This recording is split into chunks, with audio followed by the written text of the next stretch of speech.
Hey everyone, welcome to episode 4 of Diabetics for Diabetics Radio. My name is Bowie Madison. I am your host. Welcome. Today we are continuing on part 2 of 6 things every diabetic needs to forget to improve their lives. Now, before I get into that, I want to make sure I introduce myself. My name is Bowie.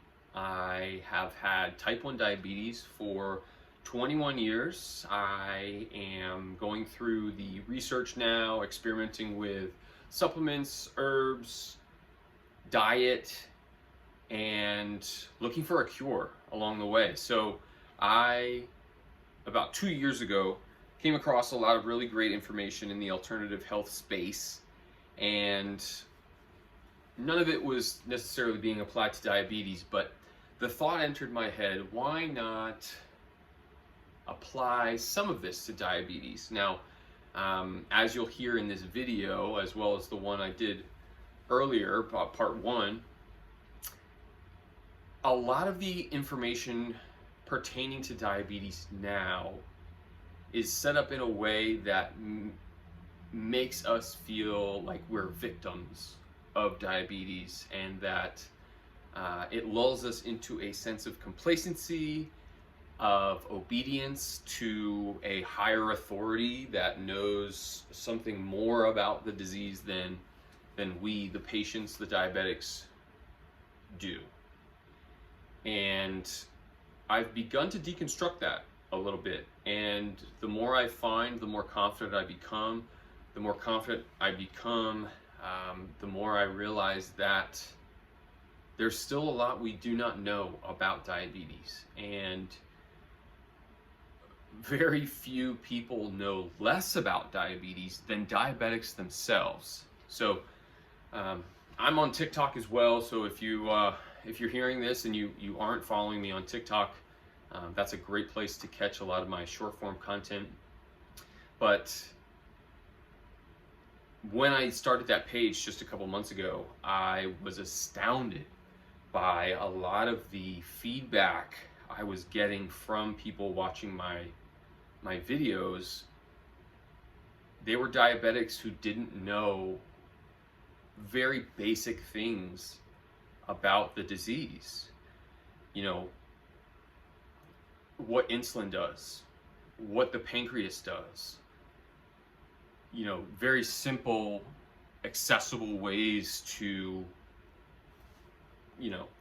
promote circulation, why circulation is important, what insulin sensitivity was, just incredibly basic things about the disease that if I'm a healthcare provider responsible for caring for someone with diabetes, I need them to know these things to take proper care of themselves. And so, what we're finding is that most diabetics are not taking proper care of themselves, and they are being faulted for it by the general public.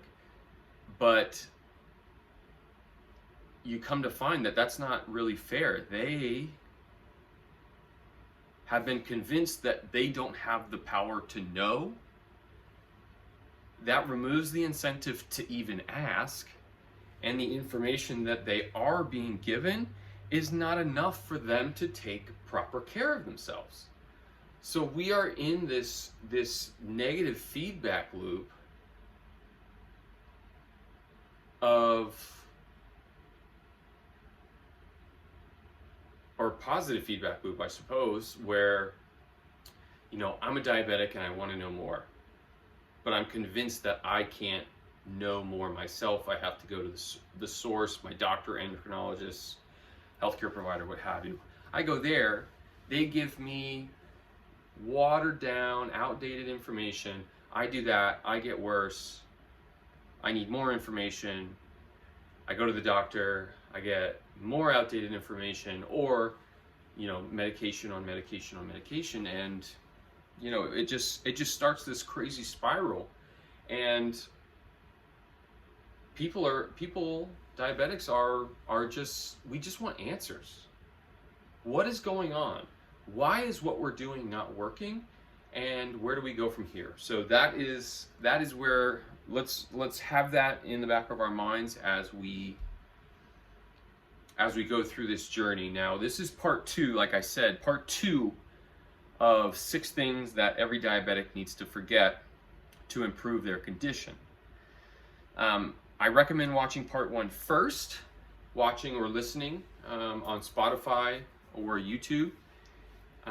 And these are covering all of the things that we have been told as diabetics from diagnosis and on about the disease, how to treat it, how it came about, what our outlook is, and these have been pretty well accepted in the scientific community, and they are not particularly helpful. I don't think they hold weight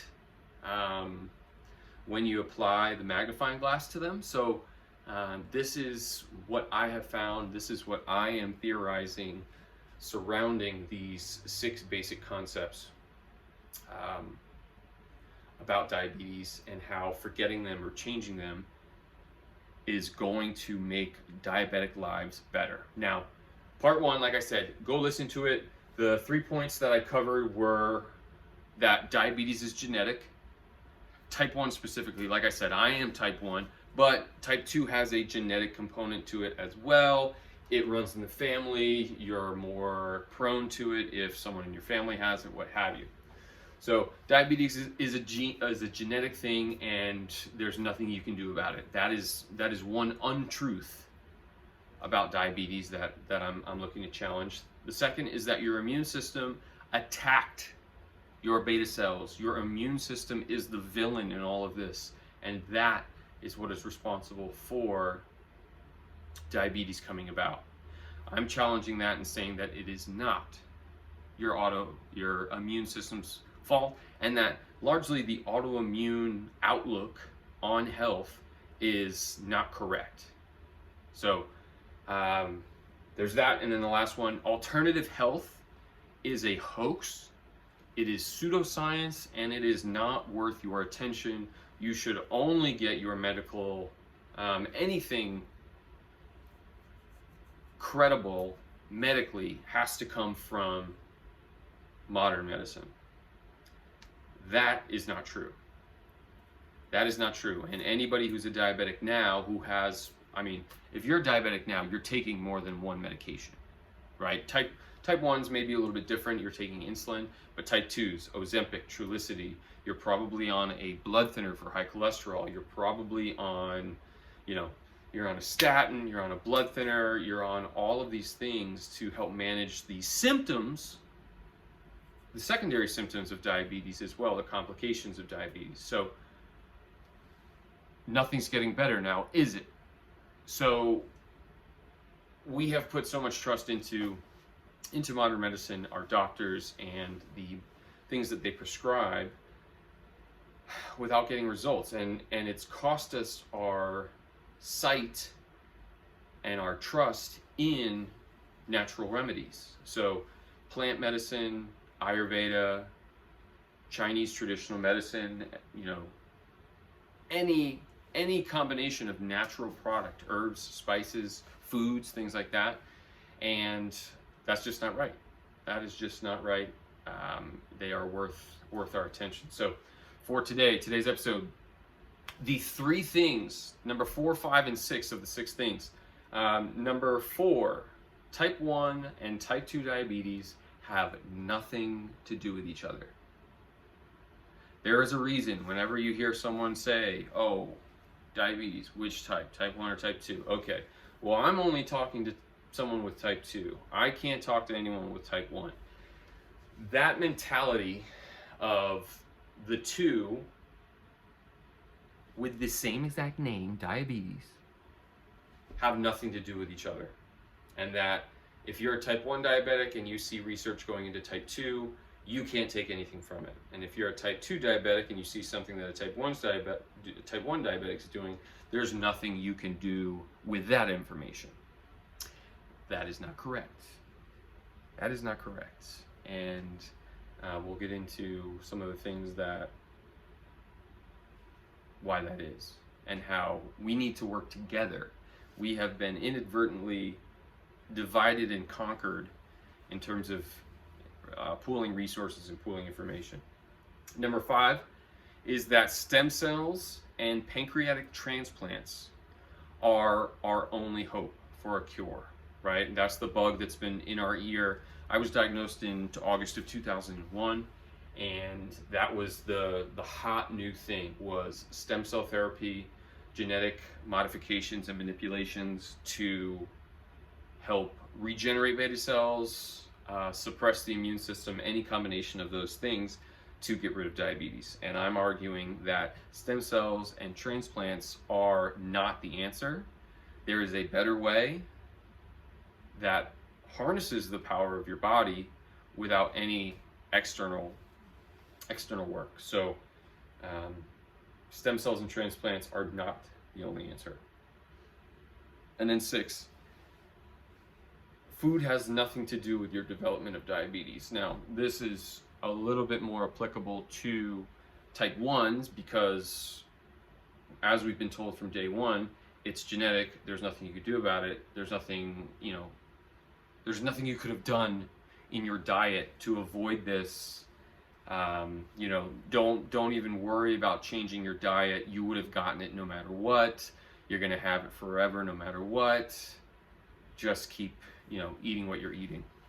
And holy moly, I saved the best for last on this one, because food is everything. Food is everything in a diabetic's life. Food is everything in the development of any disease, and we've been so convinced that food is just this accessory to our being, and we have really lost our connection to the earth and the fact that we quite literally are made up of what we consume. And I'm exploring the significance of those very building blocks that make you who you are, your organs what they are, your cells what they are, and how they operate, and the fact that all of that comes from your food. All right? So food is everything to a diabetic, type 1 and type 2. All right, so hang in there. Let's go ahead and get into number 4 here. So number 4, type 1 and type 2 diabetics have nothing in common, and there's nothing that we have for each other. Now, as a type 1 diabetic, I know I can speak for other diabetic or type 1s as well. We have a gripe against type 2s.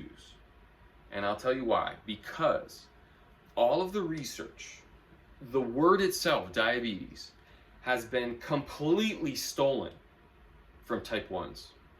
Now, when I was diagnosed in 2001, type 1 diabetes was a main focus of kind of that stem cell forefront in the research. And there was a lot of hope, there was a lot of promise on being able to regenerate, a new organ, new stem cells to make beta cells, what have you. And, in the matter of a decade, probably a little less, about mid 2000s, that completely changed. And type 2 diabetes skyrocketed, right? I think right now, currently, we're at just shy of 40 million Americans having diabetes, 90% of which are type 2 diabetics, 10% which are type 1s. So if you're looking at this as a business and the demographic that you're looking to cater to, 90%, you're going to cater to the 90%. So as type 2 diabetes started to become more and more prevalent, that's where the research funds went. That's where the media coverage went. That's where the advertisement and all of the technology and medication support, all of the resources went to type 2 diabetes. And as a type 1 diabetic, you don't even own the word anymore, right? Because when you hear diabetes, because it's thrown around an awful lot. Oh, are you dealing with diabetes? We've got this great new thing to help you manage your diabetes. And yet, at the end of all of those advertisements, commercials, marketing events, whatever, it says, this is not for those with type 1 diabetes. And so you're like, I'm just left out in the breeze, forgotten, right? I've just been so taken for granted. Now, given the technology in type 1 diabetes is incredible. I use the Omnipod, I use the Dexcom G6. Those are amazing pieces of information and resources, technology, what have you. I am alive and I live a blessed life with the help of those things. And at the same time, in terms of the attention and the progress on the disease itself, as opposed to just the treatment of it, everything has gone to type 2 ever since. And so, given the nature of type 2 diabetes, because of its ties to obesity, because of its ties to poor nutrition and lack of physical activity, and the fact that you can actually lose type 2 diabetes with diet, with exercise, with weight loss, right? They call it, you go into remission. You don't not have diabetes. You're in diabetic remission, which is you don't take any medications for it and you aren't experiencing the symptoms of it because you've returned to normal function. To me, that means you don't have it anymore. You're not in remission. You don't have type 2 diabetes anymore, but that's neither here nor there. But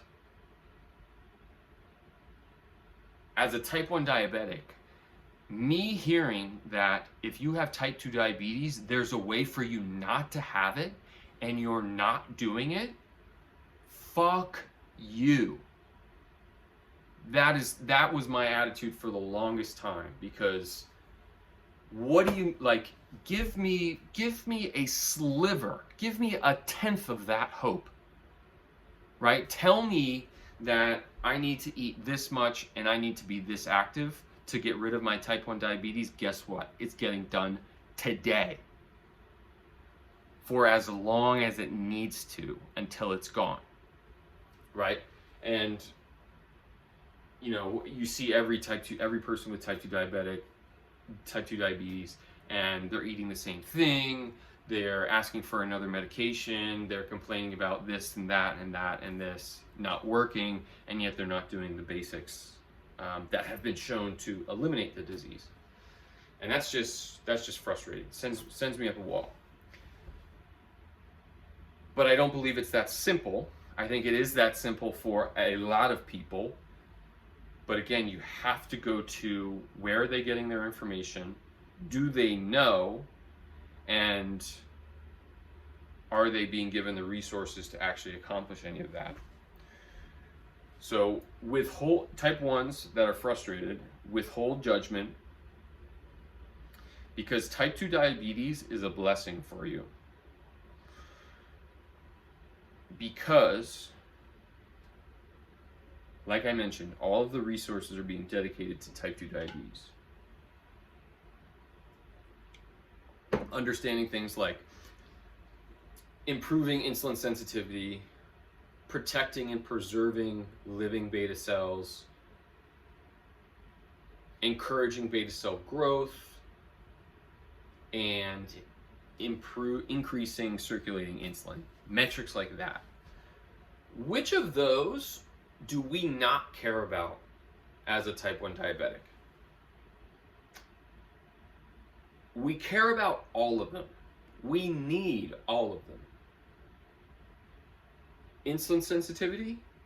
Yeah, need it.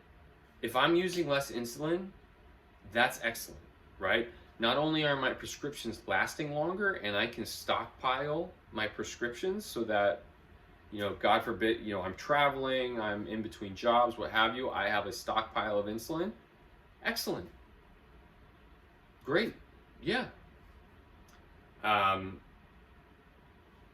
Preserving beta cells. So many type 1 diabetics are under the assumption that because they're a type 1 diabetic, that means that they have no beta cells. And that's not necessarily true. There are type 1 diabetics that still make insulin.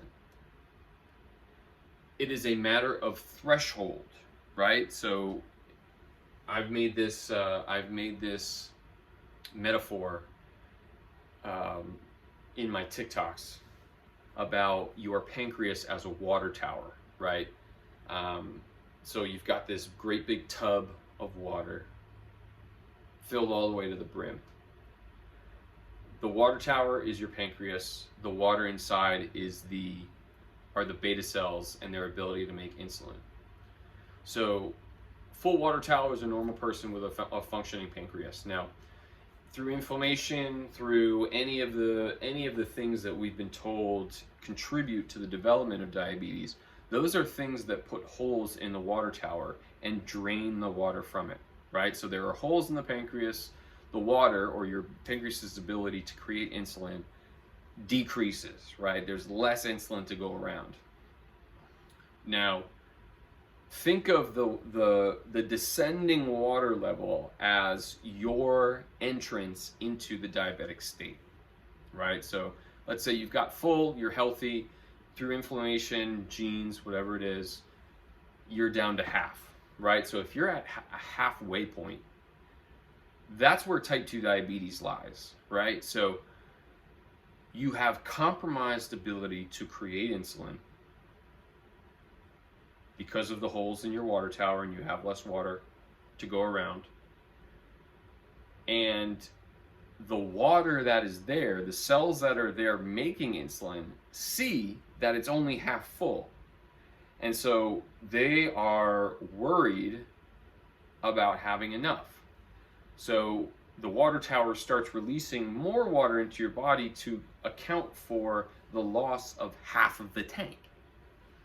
So these correlate to all of the symptoms of the development of type 2 diabetes, and that's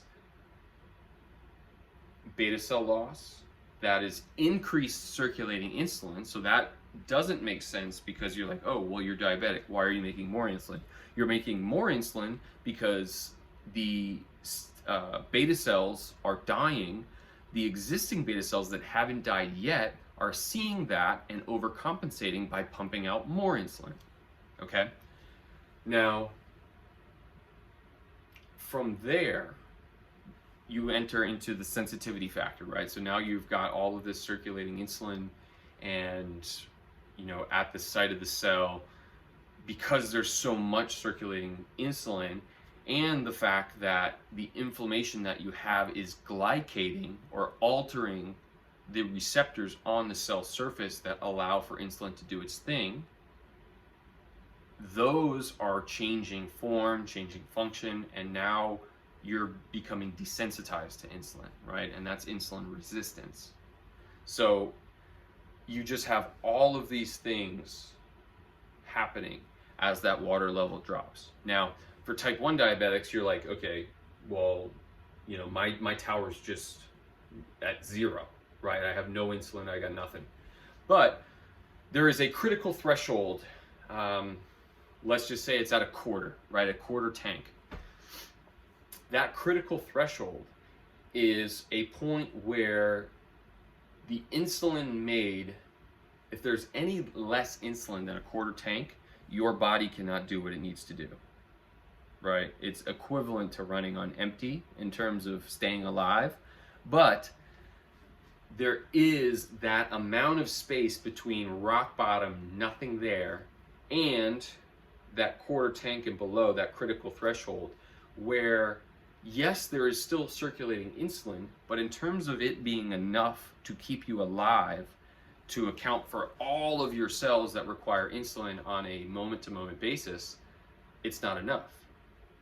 But you still have that little bit of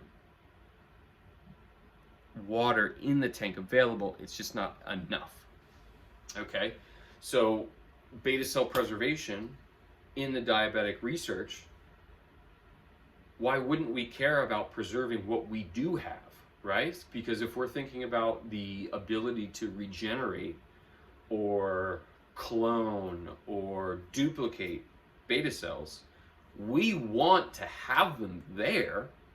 No, they may not be working at 100%. No, they may not be enough to not be diabetic, but we want to make sure that they are still viable so that they can be made, if the possibility comes along, that they are able to be replicated. So all of those topics within the type 2 diabetic research and literature are important to type 1s. So what I'm asking all type 1 diabetics to do is to not immediately lose interest, get frustrated, get angry, zone out when you hear or when you read about advancements in diabetic knowledge, regardless of whether it is type 1 or type 2. Okay? So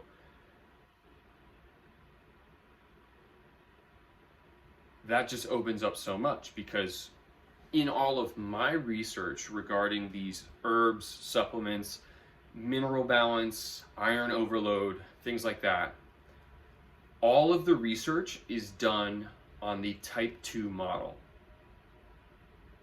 right? All of the benefits, like, oh, this is,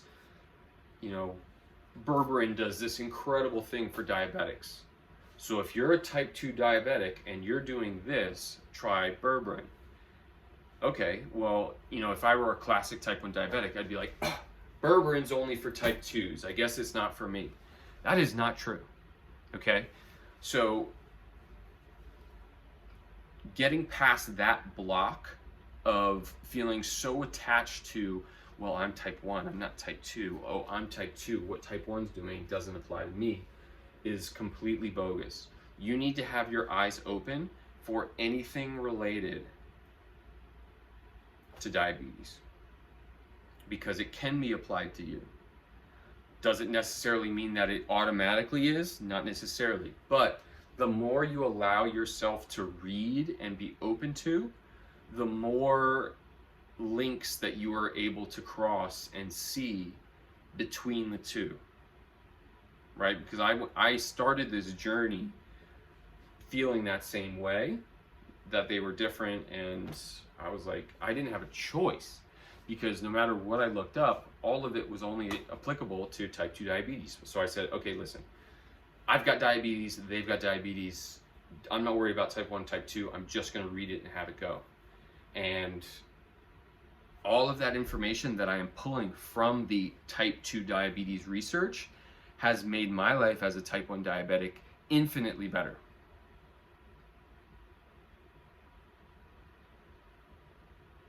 And has served as the foundation for all of my advancements in my understanding of type 1 diabetes, right? So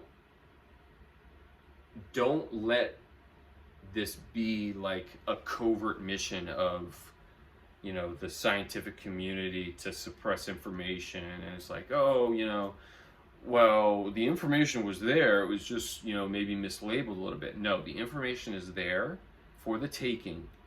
You need to get over the fact that you've been convinced that we are so different that we cannot help one another. Okay? And even from a psychological standpoint, animosity and hate towards the other does you no good.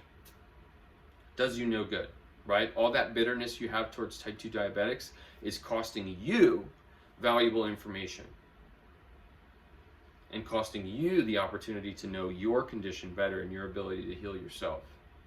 So love and appreciate them, because it may feel like all of those resources are not going to you, but those resources are there for you to use for yourself. So that's what I have to say about that. And so don't see type 2 and imaginally discredit yourself. And the same goes for type 2. Maybe you see something happening in type 1 regarding, beta cell regeneration, let's say. Type 2s, you don't have enough beta cells, right? And chances are, if they're talking about beta cell regeneration, there's also some things regarding insulin, increasing circulating insulin or improving insulin sensitivity. Those are all things that you should be interested in. Okay, so that's number 4. Type 1 and type 2, we are much more alike than we care to acknowledge. We need to get over our animosity towards one another and our belief that we are so different that we can't help one another. And what helps one helps the other. Okay, so now on to number 5. Number 5 here is stem cells, and transplants are our only hope.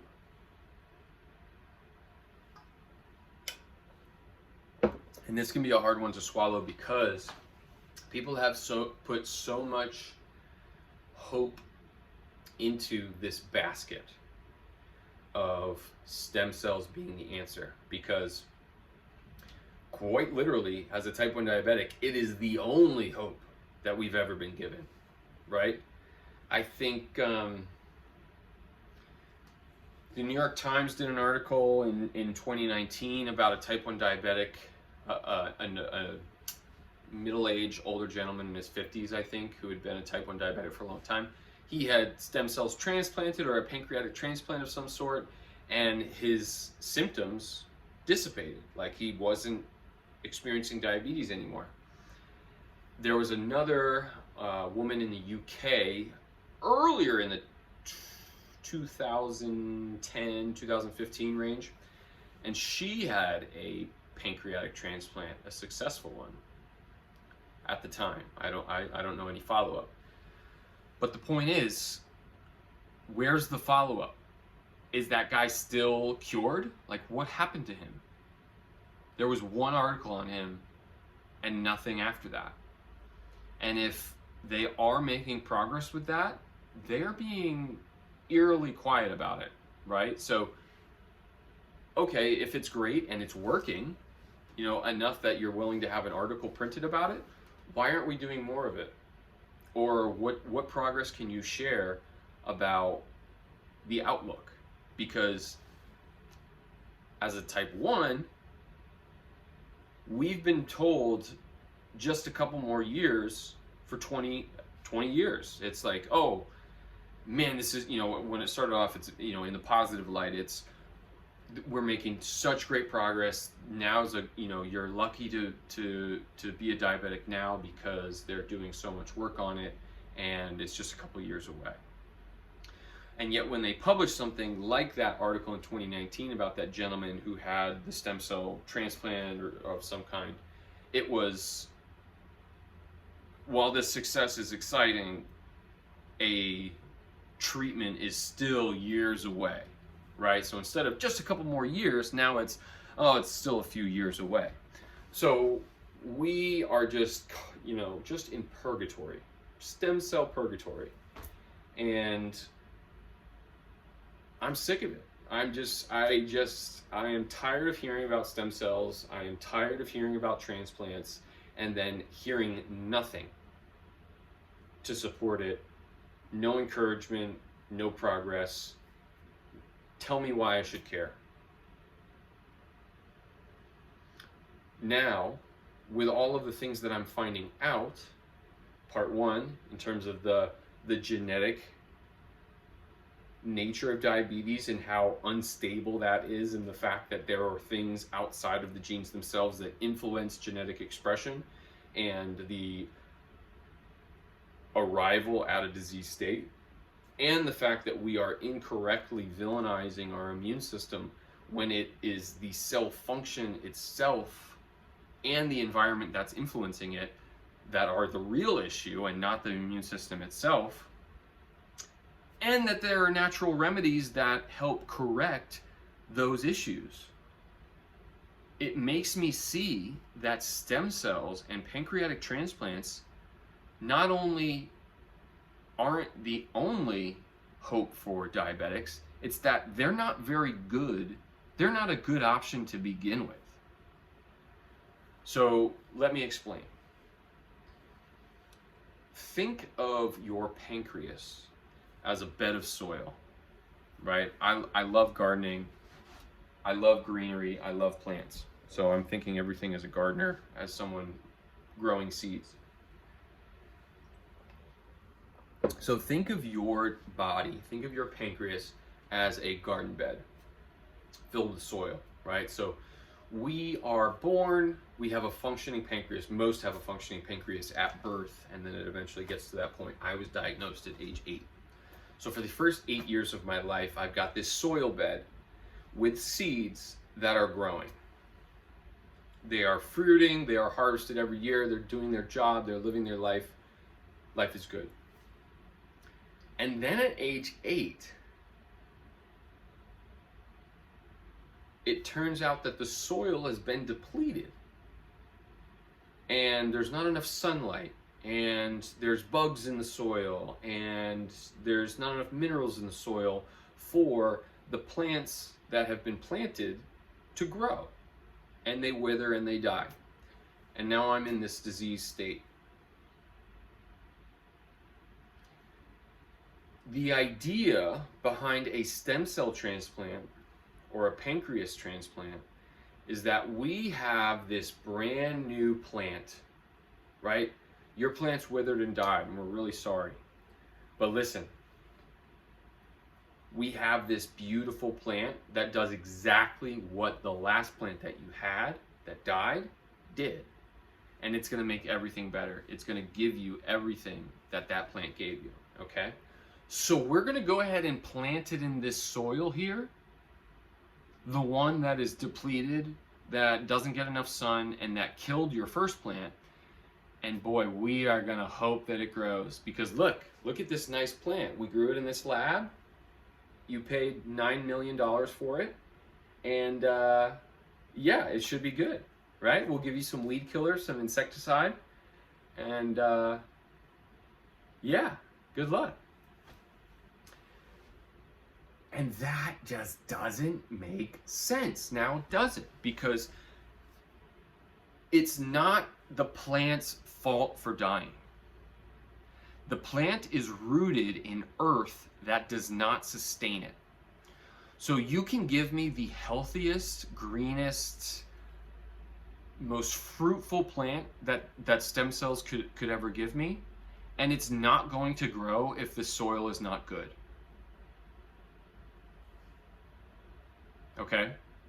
So I don't want your stem cells, and I don't want your pancreas transplant. What I need, or I don't want it yet, let's say, because I need to rebuild this soil.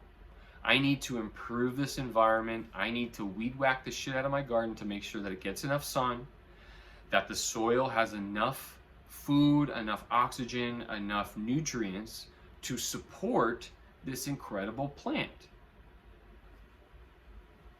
And this goes back to the water tower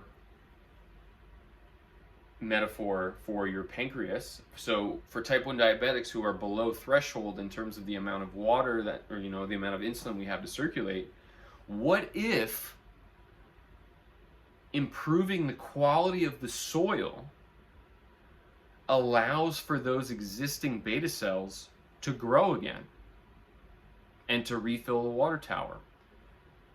Or if there is an alternative, or maybe the stem cells can, let's put them in good soil so that they can grow.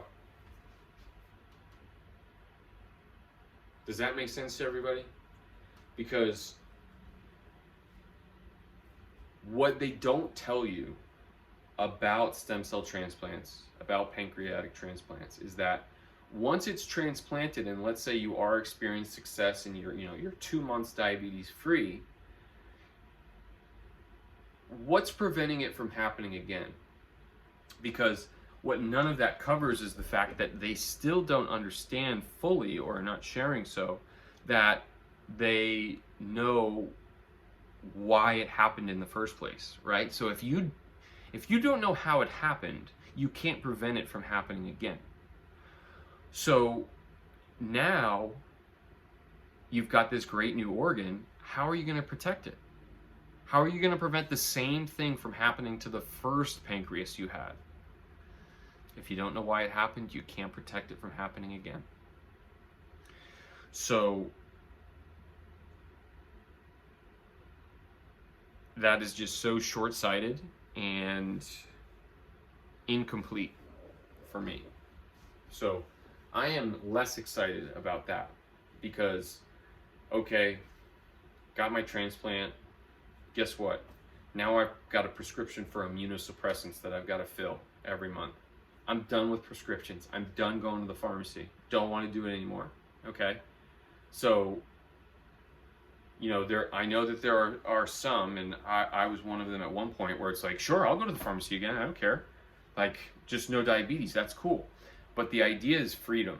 The idea is that it's harnessing the power of your body and understanding that you have been able to heal this whole time. It's about restocking the tools and the resources that your body needs in order to function on its own with no external help. That's what it's about for me. I don't want to be on immunosuppressants. There's nothing wrong with my immune system. My body can heal itself. That's why I don't like stem cells, and I don't trust the transplant theory behind fixing diabetes that way. Number 6, saving the best for last. Food.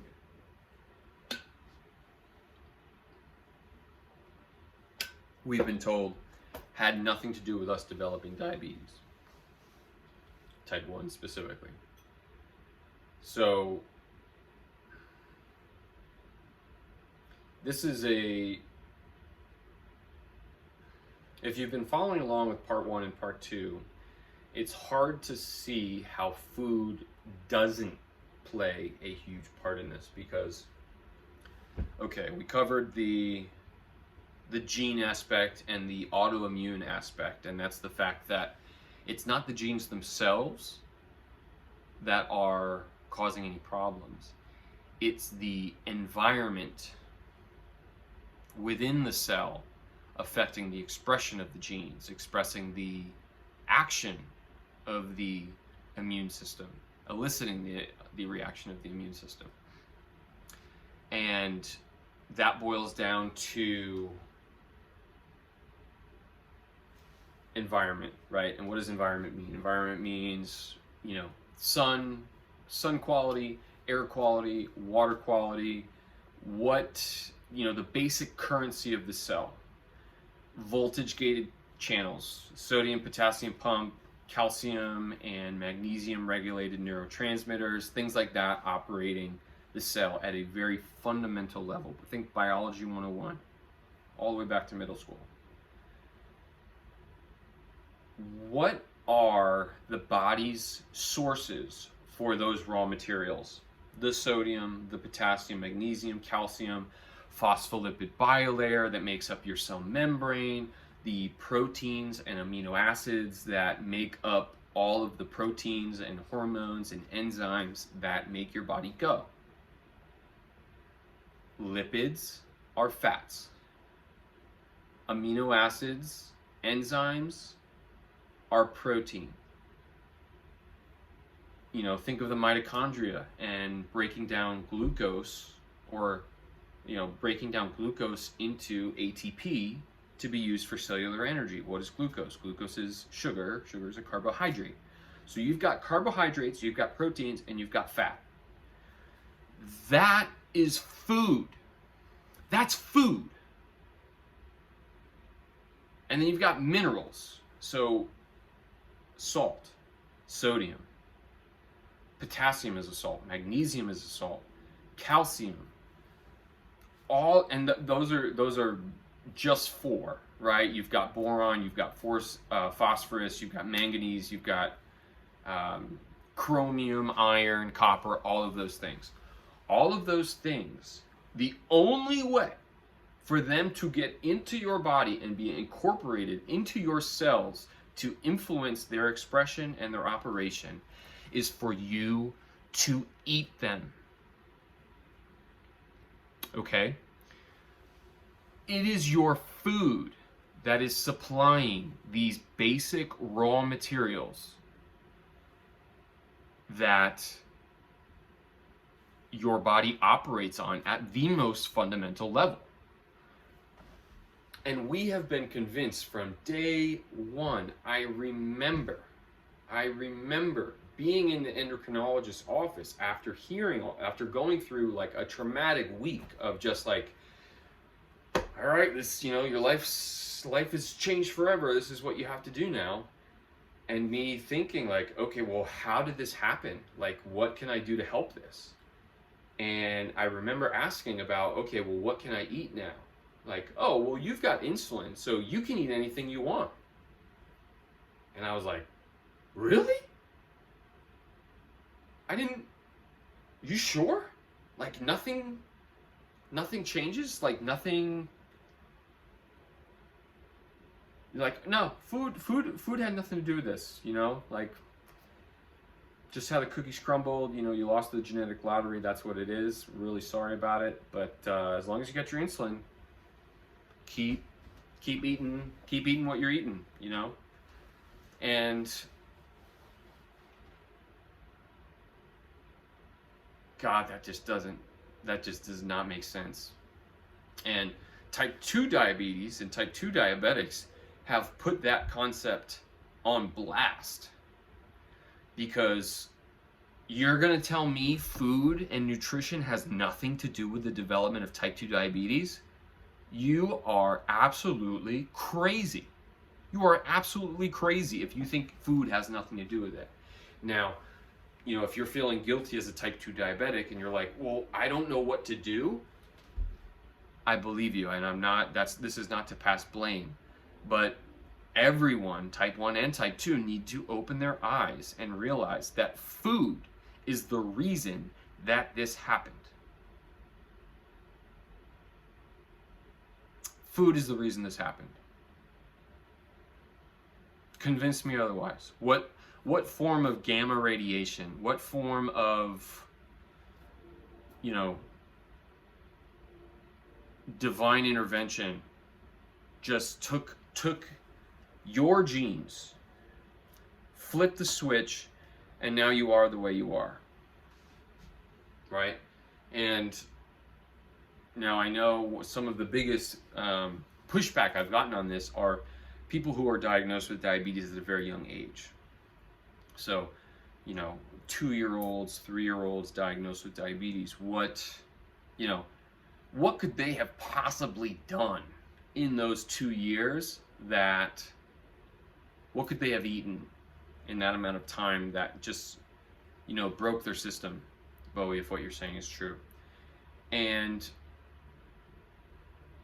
again, if we are putting the value that we are on the cellular environment around the genes that are expressing and altering our bodily function, where did you, as a baby, an undeveloped human, get your, not just genes, but also cellular environment affecting the expression of those genes? Your parents. You are the product of what your mother ate in pregnancy.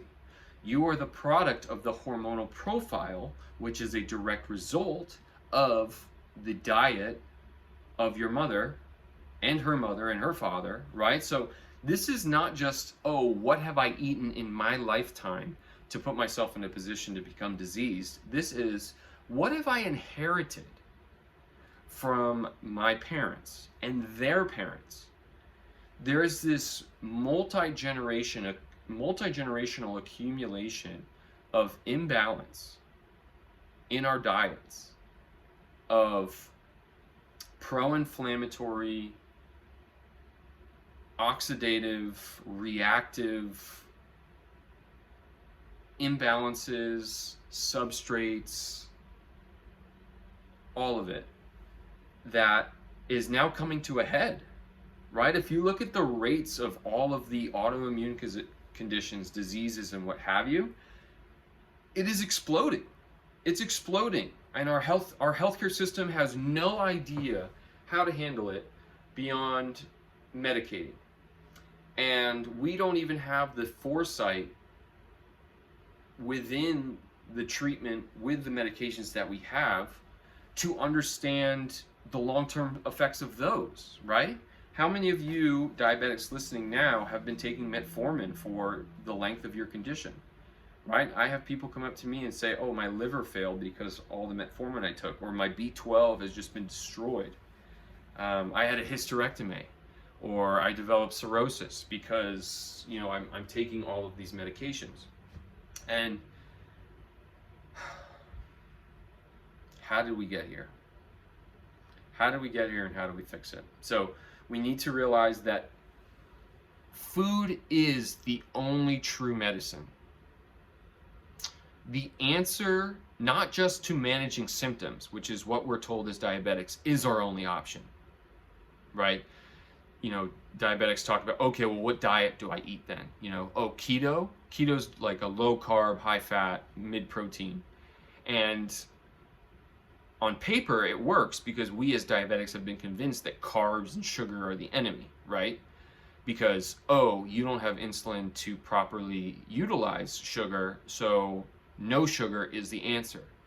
But it completely neglects addressing the root issue that we should be able to manage sugar, glucose, dextrose, fructose, all of it. We should be able to process all of it.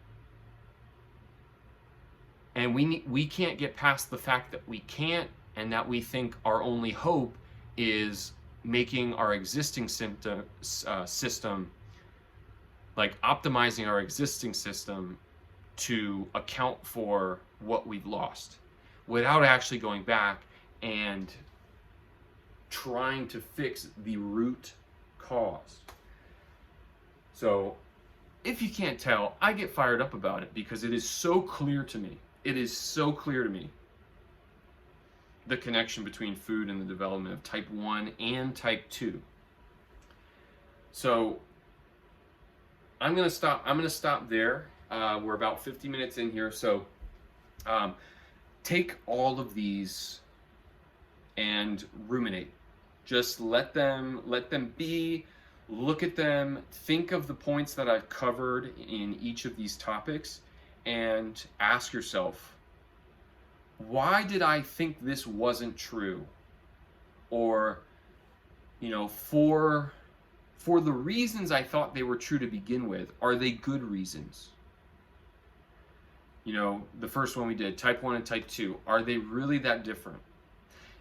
Is the information about one completely inapplicable to my condition? Are we stronger together? What is even our goal? Are we healing? Are we just trying to live a better life with it? What do we want? And number 5, for those holding out hope on stem cell research, even CRISPR and genetic modifications, pancreatic transplants, what is the hope? Where are they getting to? And is it addressing it needs to address more than just the symptoms that we have. It needs to address how those symptoms came about. How are we fixing the system itself, as opposed to looking at this as a broken part in an engine, let's say. This is not a like, I've got a loose seal. If I replace the seal, the engine's back to normal. No. Why did the seal break? Because the piston was firing at a bad angle, because the joint above it had a loose screw that did this. It is so much more systemic than it is isolated. And then food. You need to have a genuine conversation with yourself about,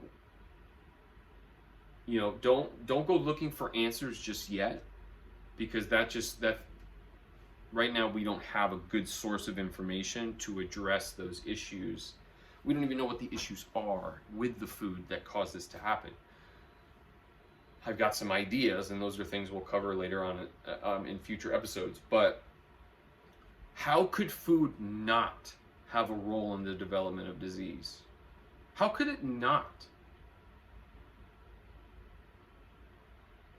What are the things that you're eating and how we all kind of have a general compass on what is good and what is not. What are some things that you know that you could improve upon? Drinking more water, cutting out, vegetable oils, inflammatory oils, eating more fresh vegetables and fresh fruit. What are those small things that I can do